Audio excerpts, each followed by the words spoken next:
Dia. Irmãos, nós queremos retomar as mensagens agora na carta de Paulo aos Tessalonicenses. Abra sua Bíblia, carta de Paulo aos Tessalonicenses, primeira carta, capítulo 2. Muitos anos atrás, século passado, lá na cidade de St. Louis, um advogado, ele foi contratado por um cristão. Depois de certos encontros, né, de todo o tratamento do processo, eles terminaram e o cristão disse: olha, eu sempre quis fazer uma pergunta, mas eu tenho medo de fazê-la. Mas o que você quer saber? Perguntou o advogado. O cristão respondeu: eu me pergunto, por que você não é um cristão? E aí aquele homem abaixou a cabeça e disse: olha, eu sei o suficiente sobre a Bíblia para perceber que ela diz que um bêbado não pode entrar no reino de Deus. E você sabe a minha fraqueza. Você está meio que evitando responder a minha pergunta. Aí ele diz: bem, sinceramente, eu não me lembro de alguém que tenha me explicado como me tornar um cristão. E aí o cristão então pegou a Bíblia e leu com ele algumas passagens que mostram a respeito do amor de Deus, que mostram a respeito de Deus. Depois falou sobre o homem que está debaixo da condenação, que sem Deus ele vai estar totalmente condenado. Mostrou também que Cristo veio para salvar os perdidos. Cristo veio para morrer na cruz por todos os seus pecados. E se você receber Jesus como seu substituto, como seu redentor, você pode receber o perdão, você vai poder usufruir desse perdão dele. Se você está disposto a receber Jesus, podemos orar juntos. E o advogado concordou ali. E o cristão fez uma oração e depois pediu para que o advogado fizesse a oração. E ele disse: Jesus, eu sou escravo da bebida. E um dos seus servos aqui me mostrou como eu posso ser salvo. Deus, perdoa os meus pecados. Me ajude a superar esse poder, né, o poder desse terrível hábito na minha vida. E ali mesmo ele se converteu. O advogado, o nome dele era Cyrus Ingerson Scofield, que mais tarde editou a Bíblia de referência chamada Bíblia de Scofield.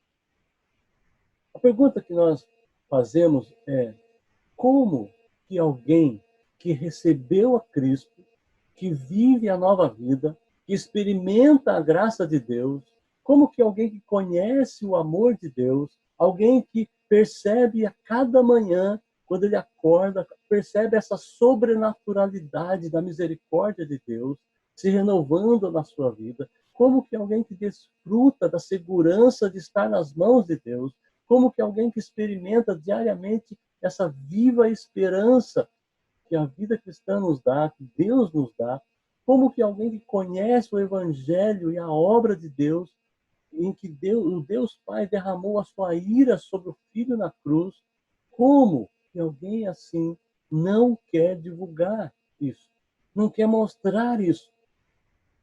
Irmãos, o cristão que convictamente sabe e desfruta da misericórdia de Deus, da bondade de Deus, percebendo porque teve os seus olhos abertos e ele consegue perceber os presentes de Deus e recebe esses presentes de Deus diariamente.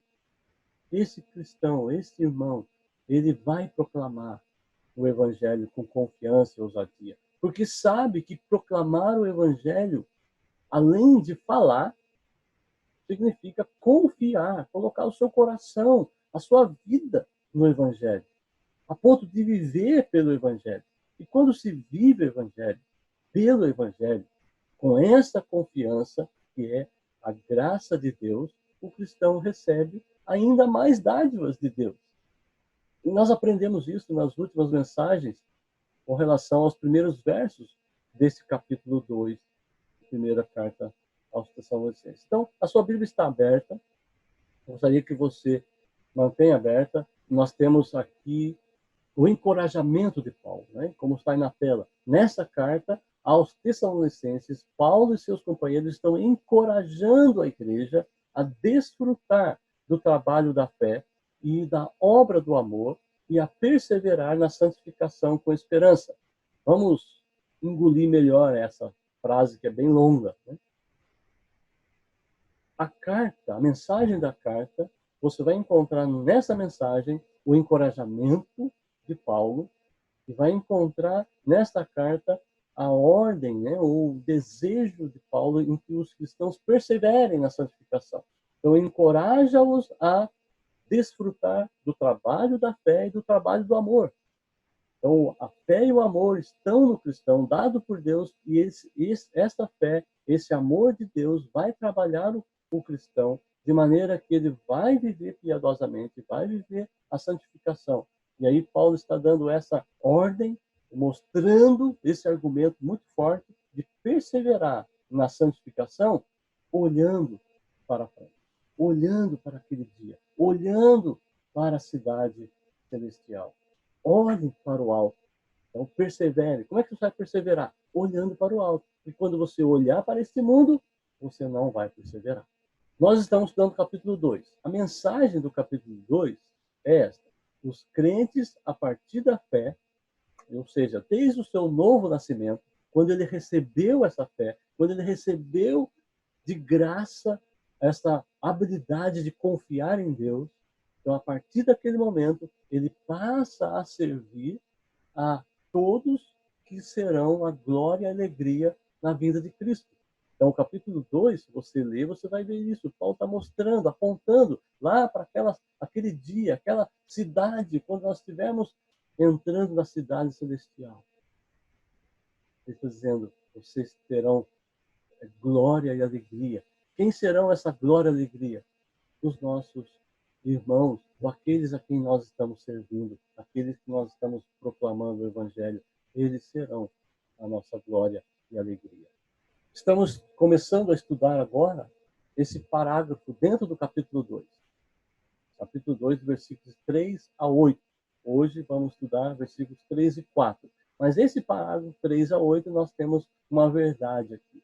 Paulo e seus companheiros, eles procuram agradar a Deus fazendo 3 coisas, pelo menos: cuidando, evangelizando e compartilhando as suas vidas àqueles que se tornaram amados, aqueles que foram amados por Deus, aqueles que foram chamados por Deus, aqueles que foram salvos pela graça do Senhor. Então, Paulo e os seus companheiros estão agradando ao Senhor, estão procurando agradar ao Senhor, cuidando dos Tessalonicenses, evangelizando os Tessalonicenses e compartilhando as suas vidas, mostrando, dando exemplo a eles de como que é viver o Evangelho.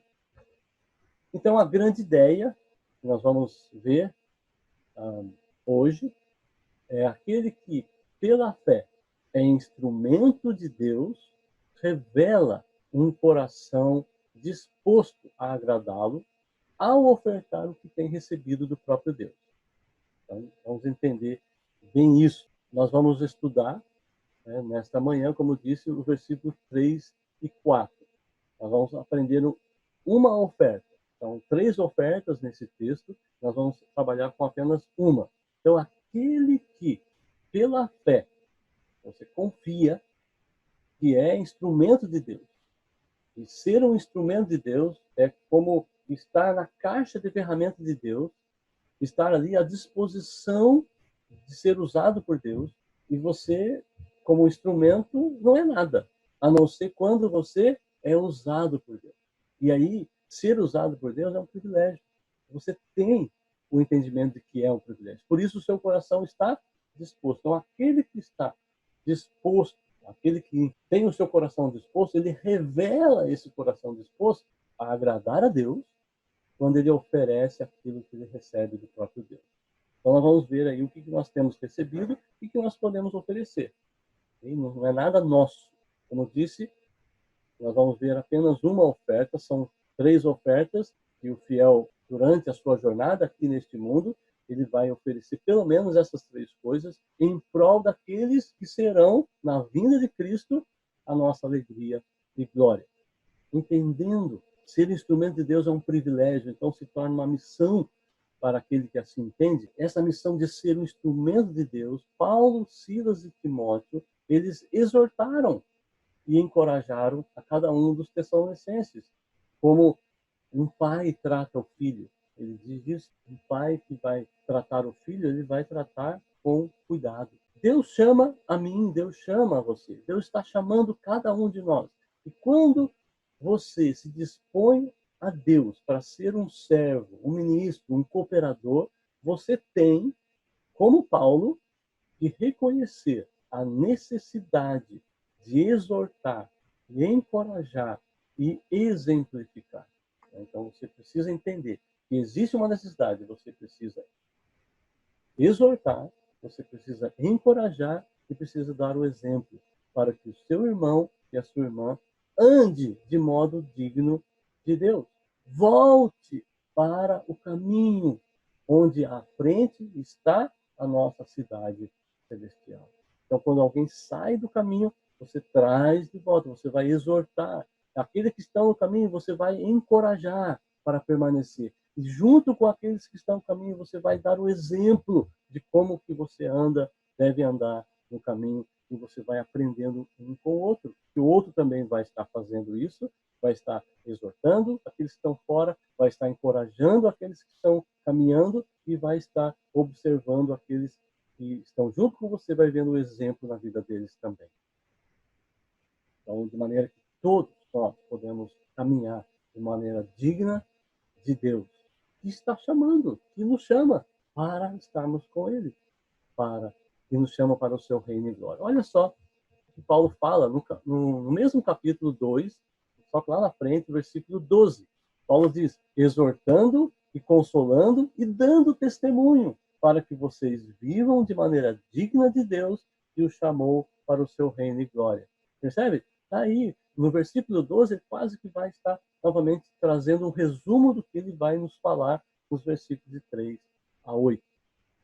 Nós aprendemos em uma mensagem anterior que o crente ele tem valor, ele é importante, mas não pelo que ele é, não pelos dons que ele tenha, não pelas habilidades que ele possua, porque na verdade ele não é nada. O crente não é nada sem Deus, ele não tem nada em si mesmo, mas o crente, o cristão, o chamado de Deus, por Deus, ele é valoroso, porque ele pode ser um instrumento de Deus.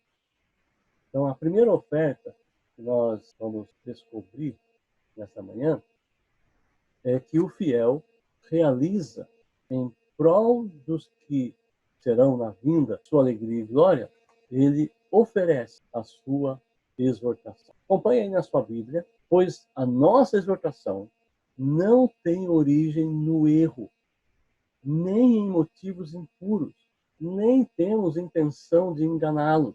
Ao contrário, como homens aprovados por Deus, para nos confiar o Evangelho, não falamos para agradar pessoas, mas a Deus, que prova o nosso coração.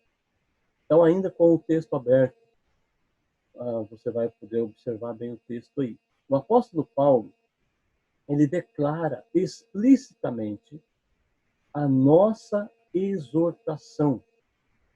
Ele fala sobre isso, a nossa exortação. E vale destacar aqui que o objetivo da exortação no contexto cristão, no contexto eclesiástico, é a consolação. Por que alguém vai exortar? É para consolar, é para trazer de volta, né? Para colocar no caminho que está fora. A exortação tem a finalidade de restaurar vidas, seja pela pregação do Evangelho, seja quando você está proclamando o Evangelho aos ímpios e aqueles que estão fora do caminho, você vai proclamar o Evangelho para que eles entrem nesse caminho, que é o caminho estreito, seja pela admoestação com a palavra, usando a palavra, você admoestando os piedosos, aqueles que já são cristãos, aqueles que já estão no caminho, mas que por alguma decisão pecaminosa decidiu sair desse caminho, olhando para o mundo, olhando para as coisas desse mundo, deixando de olhar para a sua cidade celestial.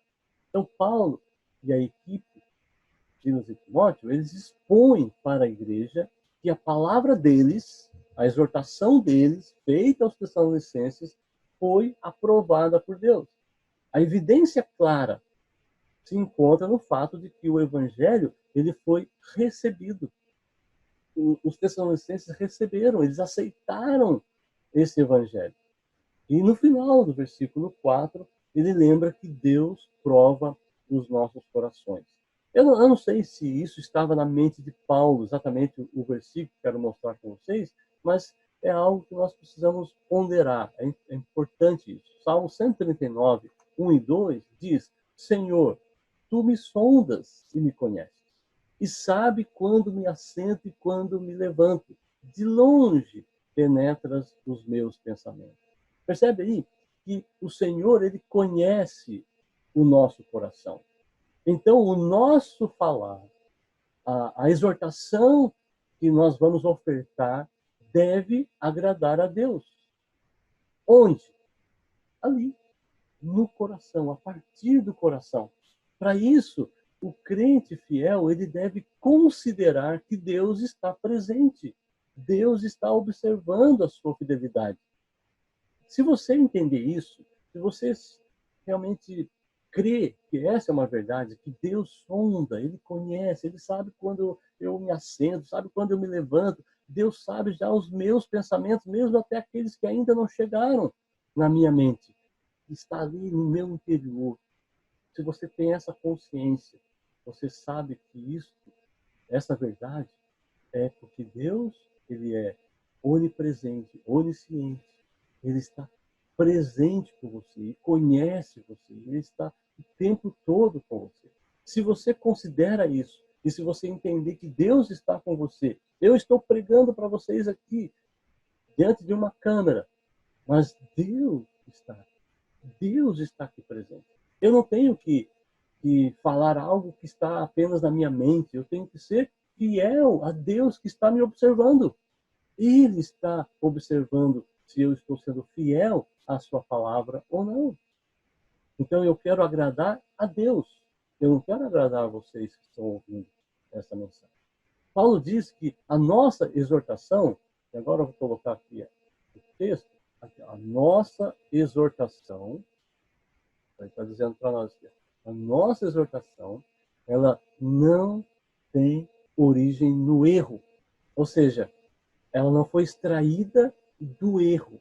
Mais para frente, no versículo 4, quando ele fala que os homens aprovados, como homem aprovado por Deus, e Deus nos confiou o evangelho para falar, esse evangelho ele tem esse significado de que o evangelho é a verdade. Então, quando Paulo usa essa palavra, não tem origem no erro, ele está dizendo que ela não está fora do evangelho, não está fora da verdade. O antônimo aqui de erro, que seria acerto, mas para nós, nosso caso aqui, o correto é a verdade. Erro, verdade. Né? Mentira, verdade. A exortação de Paulo está baseada na verdade. Onde ele está dizendo, ela foi extraída da verdade, ela tem origem na verdade. A pergunta é, o que é a verdade?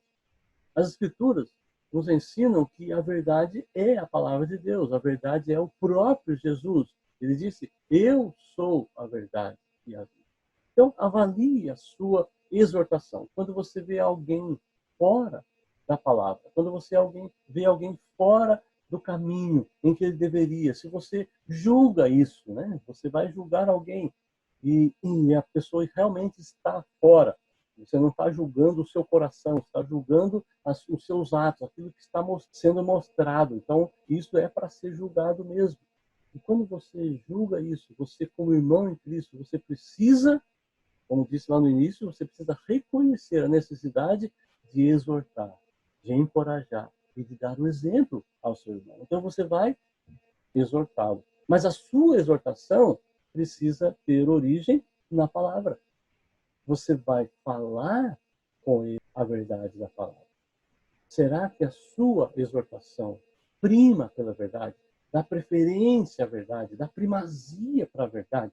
Quer dizer, a sua exortação aplica-se em defender e proclamar a verdade se você não considerar as Escrituras. na sua exortação, você vai extrair do erro. Porque qualquer fonte que não seja a palavra, que não seja Jesus, a sua fonte vai produzir fake news. E você não deve produzir fake news. Não cabe um cristão produzir notícias falsas, falar algo que não seja verdadeiro. Ele diz também, nem tem motivos impuros. Então, está dizendo, a nossa exortação não tem motivos impuros. Paulo praticamente afirma que os motivos foram puros. Então, motivação pura, motivação santa, vai produzir exortações que resultam em vida.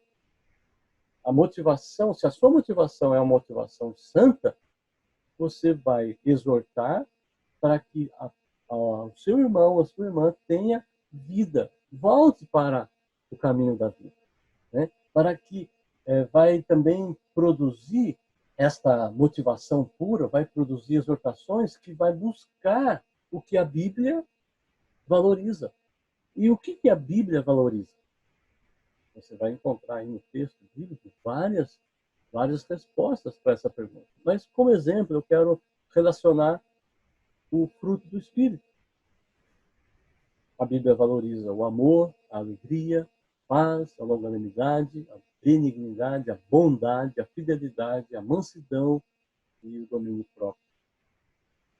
Então, a motivação pura ou santa vai produzir exortações que se vestem adequadamente. Então, além de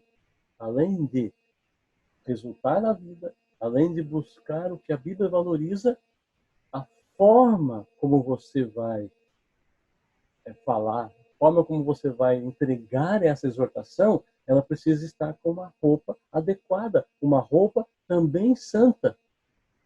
Palavras escolhidas, tom de voz escolhido, momento escolhido. Nem sempre aquele irmão que você está vendo fora do caminho, você vai lá e pegar pela orelha e trazê-lo. Às vezes, se ele estiver em perigo, você tem que fazer isso, né? Se há um perigo iminente, você então precisa puxá-lo.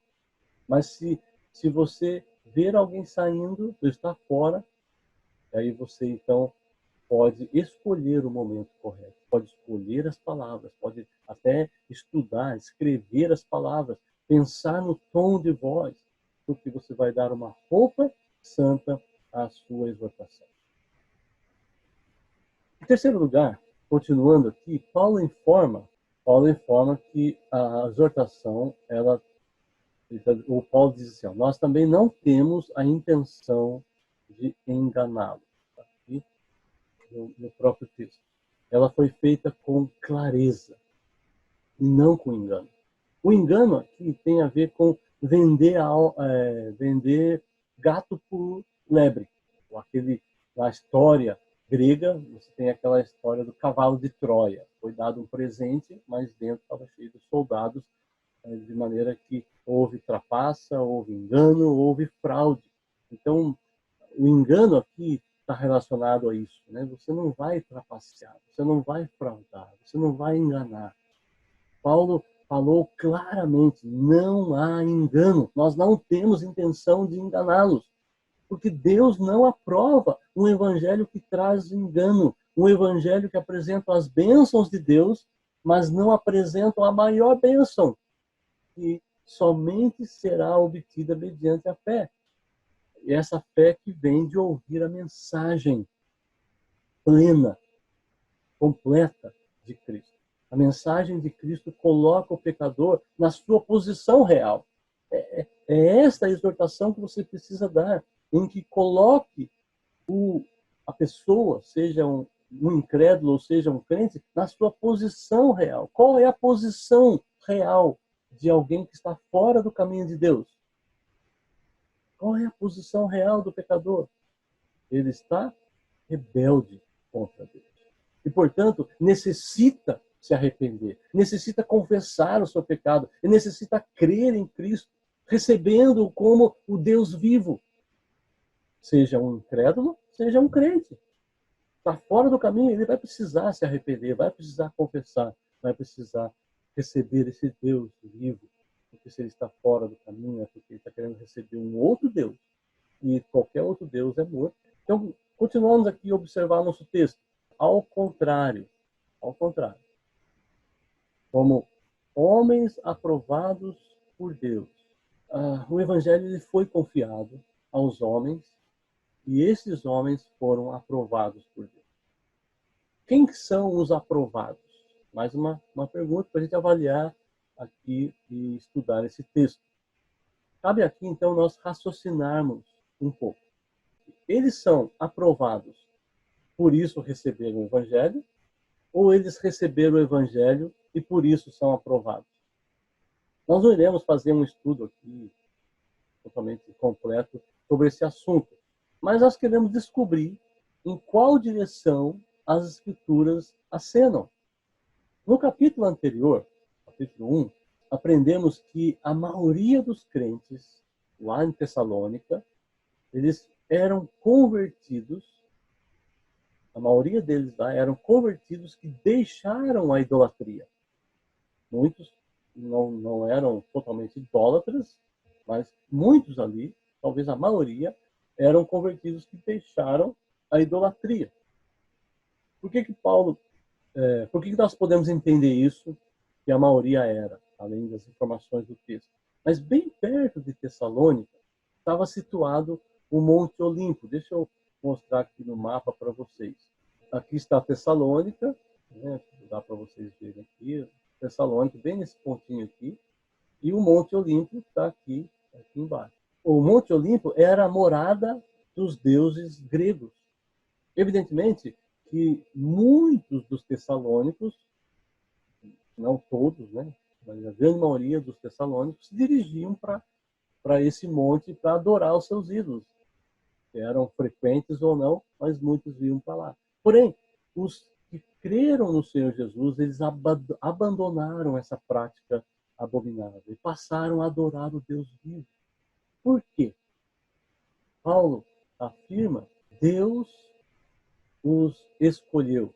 Lá no capítulo 1, versículo 4, ele fala sobre isso. Versículo 5, ele fala, o Evangelho chegou a eles no poder do Espírito Santo. E no versículo 6, receberam a palavra com a alegria que vem do Espírito Santo. Percebe aqui a dinâmica? Olha lá, olha para cá, versículo 4, 5 e 6. Olha a dinâmica aqui. Grave essa dinâmica. É o que você precisa saber para exortar um ímpio, por exemplo. Vou resumir aqui do outro lado.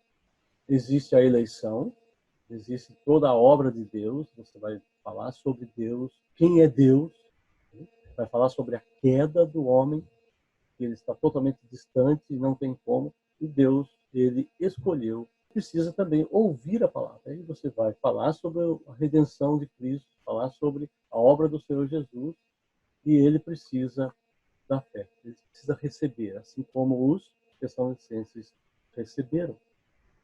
Como é que eu sei que os tessalonicenses tinham fé? Aí, olhando agora os versículos de 8 a seguintes, senão não vou ler todo aqui, os versículos de 8 até o 10, Paulo vai deixar claro que tornou-se conhecida a fé que vocês têm em Deus. Então, em toda a Acaia, em toda a Macedônia, a fé deles foi conhecida. Eles se voltaram para Deus, abandonaram, né? Deixaram os ídolos a fim de servir o Deus vivo e verdadeiro. O que mais que eles fizeram? Eles agora esperam dos céus o Filho de Deus. Eles deixaram o seu caminho e agora estão no caminho de Deus, olhando para o futuro, olhando para a sua cidade, aguardando Jesus, mas vivendo a vida ali, servindo ao Deus vivo. Então está claro para nós, aqueles que receberam o Evangelho, receberam porque foram aprovados por Deus. Esta é a resposta. Qual é a resposta daquelas duas perguntas lá? A resposta é, receberam o Evangelho porque foram aprovados por Deus. E uma vez que eles receberam a aprovação mediante a fé, então podemos entender que a aprovação aqui também tem o sentido de justificados mediante a fé. Os justificados, ao exortar com o Evangelho, eles fazem a sua fé conhecida. Então, aqueles que foram justificados, aqueles que foram aprovados por Deus, quando eles exortam um outro com o Evangelho, ele está fazendo a sua fé conhecida. Porque ele está demonstrando que confia em Deus somente. Exortação, irmãos, é uma oferta que você, justificado, pode e deve dar. Mas não será um caminho fácil. Com certeza não vai ser fácil. Sabe por que não é fácil? Olha o texto. Olha aí, vou riscar novamente. Como homens aprovados, nós lemos por Deus para nos confiar o Evangelho. E aí diz, não falamos para agradar pessoas, mas a Deus. Precisamos exortar visando agradar a Deus. Então você precisa insistir, perseverar nesse caminho justo, no caminho que agrada a Deus. Exortar andando por esse caminho nem sempre significa agradar homens. Quase que nunca. O caminho do Senhor não é o caminho dos homens. Por que as pessoas procuram falar o que agrada os homens? Agrada as outras pessoas. Por que falar dessa forma, procurando agradar as pessoas, é uma alternativa muito viável para mim e para você? A resposta é porque você se ama, porque eu me amo.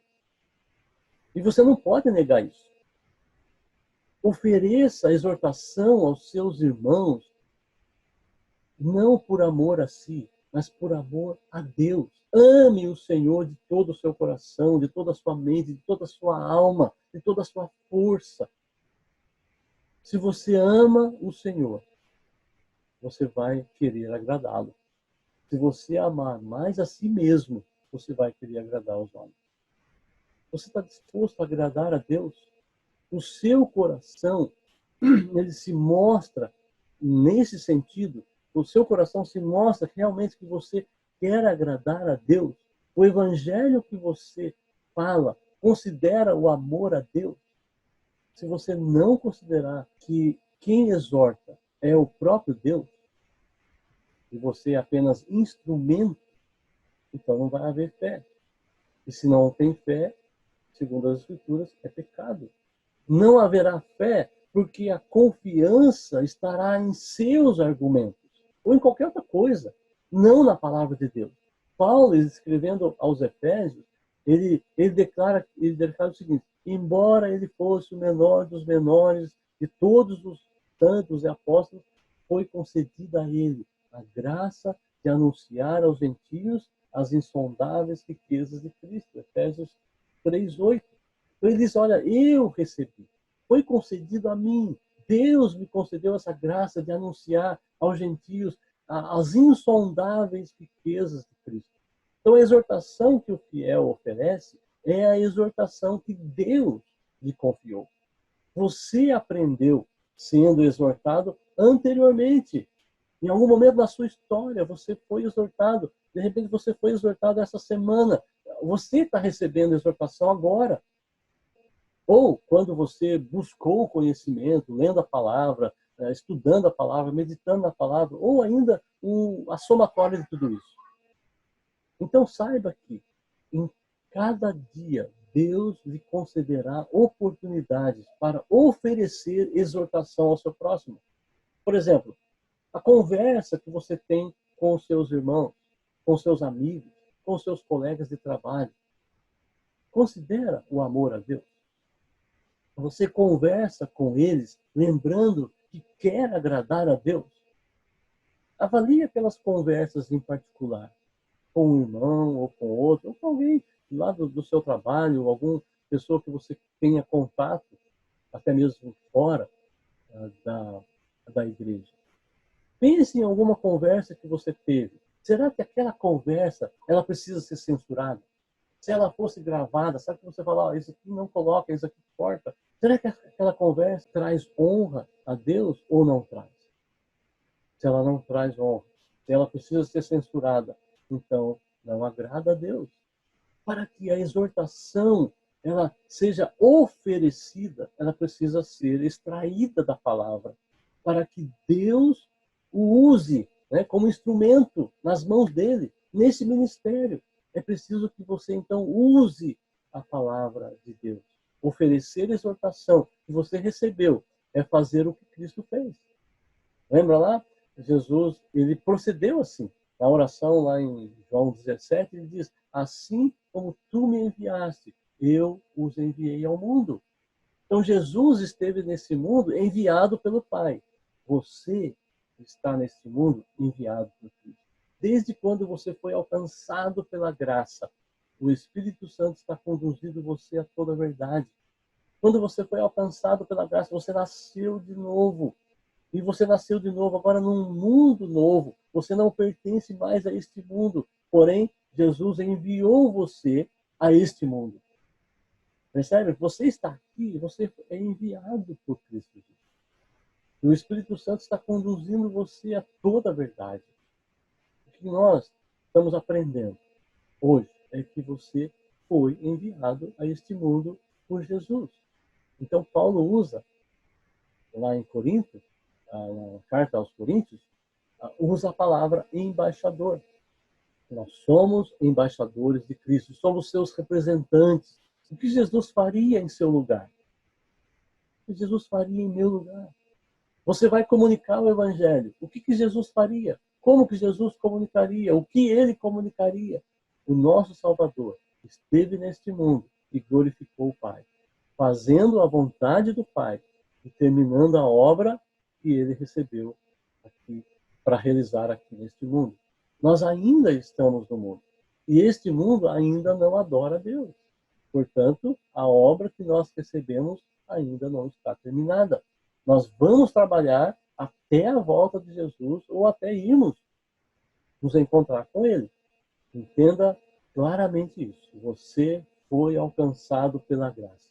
Você, uma vez que foi amado por Deus, você foi salvo pelo Senhor, você foi alcançado por esta graça, você recebeu, você está, né, num privilégio, você recebeu esse privilégio, você percebe que é um privilégio, então ofereça exortação aos eleitos, ofereça exortação àqueles que estão próximos de você. Assim como Scofield, ele foi alcançado com uma pergunta. O que você precisa fazer é perguntar ao seu próximo por que ele ainda não é um cristão. E se for já alguém que fala que foi cristão, até membro da sua igreja, alguém que já declarou, confessou Cristo, mas está fora e você vai exortá-lo, você pode fazer essa pergunta: por que você não está agindo como cristão? E explique o caminho. Deus os escolheu, o Evangelho chegou até eles no poder do Espírito Santo, receberam a palavra com alegria que vem do Espírito Santo. Então, reforçando a dinâmica aqui, essa sequência para exortar aqueles que estão agindo de maneira ímpia, ou são ímpios ainda, é a eleição, ouvir a palavra e a fé. É o que está aí no texto, capítulo 1, versículo 4, 5 6. Nós aprendemos, então, a primeira das três ofertas que o fiel realiza em prol dos que serão, na vinda de Cristo, a sua alegria e glória. O fiel oferece a sua exortação. Vamos orar. Aliás, antes de orar, eu gostaria de que nós cantássemos, né, o hino.